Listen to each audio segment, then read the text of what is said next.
आज हमारे देश में पिछड़े, दलित, अल्पसंख्यक समुदाय को किस तरह अपने संवैधानिक अधिकारों और आजादियों की हिफाजत के लिए हर रोज मुश्किलों का सामना करना पड़ रहा है। Doctor B.R. अम्बेडकर के कथन से अपनी बात रखना चाहती हूँ। उन्होंने कहा था, मुझे अपने भारतवर्ष पर फक्र है कि जिसके पास ऐसा संविधान है जो लोकतंत्र, समाजवाद और सेक्युलरिज्म को संजोता है। लेकिन आज ऐसा लगता है जैसे संविधान की किताब तो है पर इसे चलाने वालों का ईमान गुम हो गया है।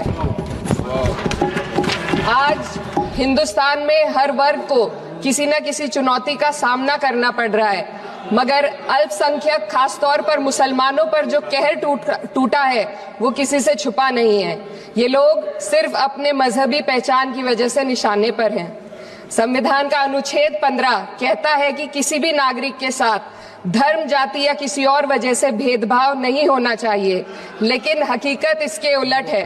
हालात इस कदर बिगड़ चुके हैं कि hate speech, mob lynching, bulldozer द्वारा घरों को गिराने की घटनाएं आम हो गई हैं, खास तौर पर उत्तर प्रदेश में, जहां ऐसा लगता है जैसे कानून के नाम पर जंगल राज चल रहा हो। संभल में जो हुआ वो सबके सामने है। पुलिस के संरक्षण में निर्दोष लोगों की हत्या की गई और सरकार ने चुप्पी साध ली। अल्पसंख्यकों पर हिंसा बढ़ती जा रही है, मगर सत्ता में बैठे लोग या तो आंखें मूंदे हुए हैं या फिर इन घटनाओं को बढ़ावा दे रहे हैं। हद तो तब हो जाती है जब न्यायपालिका की बात भी अनसुनी कर दी जाती है। सुप्रीम कोर्ट ने मॉब लिंचिंग पर 11 सूत्रीय निर्देश जारी किए थे। इसमें साफ कहा गया था कि राज्य सरकारें और पुलिस इस तरह की घटनाओं को रोकने और दोषियों पर सख्त कार्रवाई करने के लिए जिम्मेदार है, लेकिन आज भी इन निर्देशों पर अमल नहीं हो रहा है।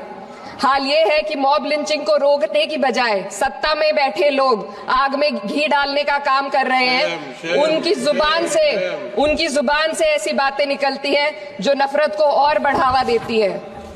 ये अशांति अब इतनी गहराई तक फैल चुकी है कि हमारे समाज के धर्मनिरपेक्ष चरित्र पर गंभीर सवाल उठ रहे हैं। साल की शुरुआत में ही कई राज्यों में दुकानदारों को अपने नाम बोर्ड पर लगाने के लिए मजबूर किया गया। इसे सेहत और सुरक्षा के कानूनों का हिस्सा बताया गया, मगर असल मंशा कुछ और थी। ये कदम खास तौर पर मुसलमान दुकानदारों को निशाना बनाकर उठाया गया ताकि उनकी रोजी रोटी पर चोट की जाए। पिछले हफ्ते मुरादाबाद में एक मुस्लिम डॉक्टर को हिंदू बहुल्य मोहल्ले में घर खरीदने पर विरोध झेलना पड़ा। वजह बताई गई कि इससे मोहल्ले की सामाजिक शांति बिगड़ जाएगी। अब आप ही बताइए, क्या ये वजह सही है, जायज है? असल में ये छोटी बड़ी घटना इस बात का सबूत है कि सांप्रदायिकता को बढ़ावा देने वाले बयान और नीतियां हमारे समाज को अंदर से खोखला कर रही है। उत्तर प्रदेश में यति नरसिंहन ने बेहद घटिया बयान दिया, लेकिन सरकार इन बयानों पर कोई कार्रवाई नहीं कर रही। हेट स्पीच न केवल जनमानस के विचारों को प्रदूषित करती है, बल्कि इससे अब संवैधानिक पदों पर बैठे लोगों को भी प्रभावित कर दिया है। अभी हाल ही में माननीय उच्च न्यायालय इलाहाबाद के माननीय न्यायाधीश ने ऐसे बयान दिए जिसका संज्ञान खुद सुप्रीम कोर्ट को लेना पड़ा।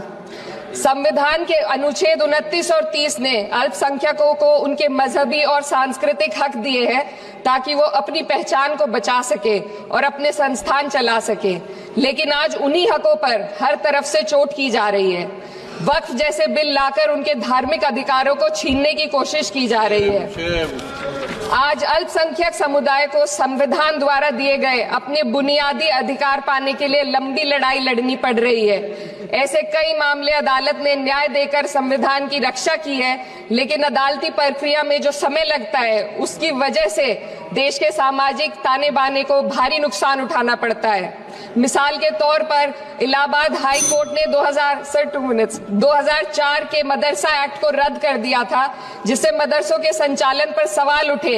हालांकि सुप्रीम कोर्ट ने बाद में इस फैसले को पलट दिया और एक्ट को वैध करार दिया, लेकिन इस प्रक्रिया में जो समय लगा उसने अल्पसंख्यकों को बेचैनी और संघर्ष के दौर में डाला है। इसी कड़ी में प्लेसेस ऑफ वर्शिप एक्ट 91 भी आता है और कई अन्य अधिकार, उन्हें भी इसी तरह अदालती लड़ाइयों में उलझाया जा रहा है। ये स्थिति न केवल अल्पसंख्यकों के अधिकारों की राह में रुकावट है, बल्कि justice delayed is justice denied जैसी कहावत को सिद्ध करती है। मैं इस सदन से दुनिया भर के अल्पसंख्यकों की आवाज उठाना चाहती हूँ, खास तौर पर हमारे पड़ोसी देश